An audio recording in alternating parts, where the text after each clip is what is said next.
মিথ্যা কথা বলার কারণে আপনার এই দুনিয়ার মধ্যে 5টি ভয়ঙ্কর রোগ হবে, যা আপনি জানলে অবাক হয়ে যাবেন।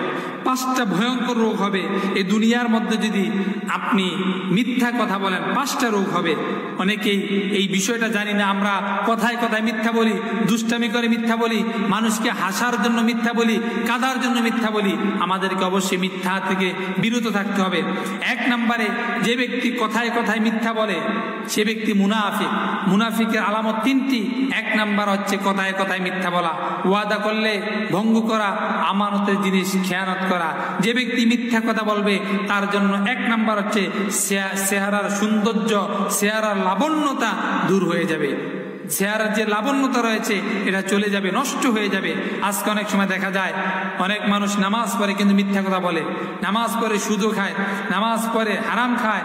এরকম মিথ্যা কথার কারণে তার চেহারা থেকে লাবণ্যতা নষ্ট হয়ে যায়, চেহারার সৌন্দর্য নষ্ট হয়ে যায়।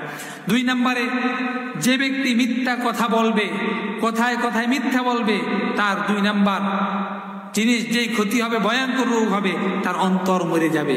তার ভালো জিনিস ভালো লাগবে না, সমাজের নোংরা জিনিসগুলো তার মনের মধ্যে ঠাঁই পাবে, কিন্তু ভালো জিনিস তার কখনো ভালো লাগবে না। এই জন্য মিথ্যা থেকে আমাদেরকে বেঁচে থাকতে হবে, মিথ্যা আমাদেরকে দূর করতে হবে, মিথ্যা কখনো যেন আমাদের জীবনের মধ্যে প্রশ্রয় না পায়।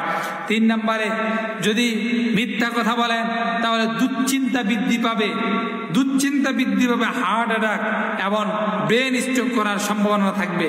কারণ দুশ্চিন্তা মানুষদেরকে বৃদ্ধ বানিয়ে দেয়, দুশ্চিন্তা মানুষদের হার্ট অ্যাটাক বানিয়ে দেয়, তার খাওয়া তার চলাফেরাকে বন্ধ করে দেয়। এই জন্য দুশ্চিন্তা থেকে আমাদেরকে বিরত থাকতে হবে।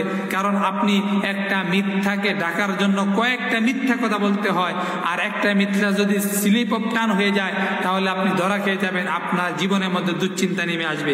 4 নম্বরে, যে ব্যক্তি বেশি বেশি মিথ্যা কথা বলে তার উপর থেকে আল্লাহর রহমত দূর হয়ে যায়। এই জন্য তার স্মৃতি শক্তির প্রখরতা কমে যায়।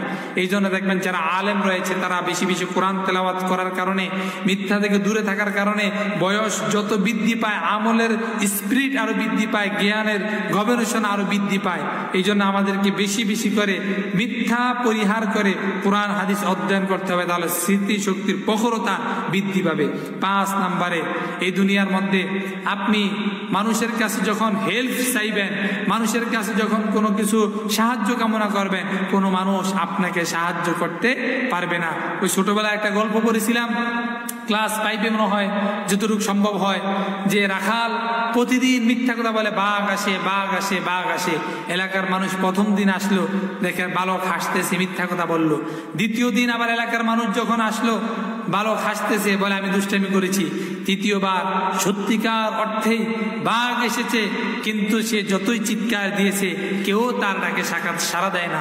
এই জন্য মনে রাখতে হবে, মিথ্যা মানুষদেরকে ধ্বংস করে, কোনো মানুষের সাহায্য আপনি পাবেন না। মিথ্যা থেকে আল্লাহ তাআলা আমাদেরকে হেফাজত করুক।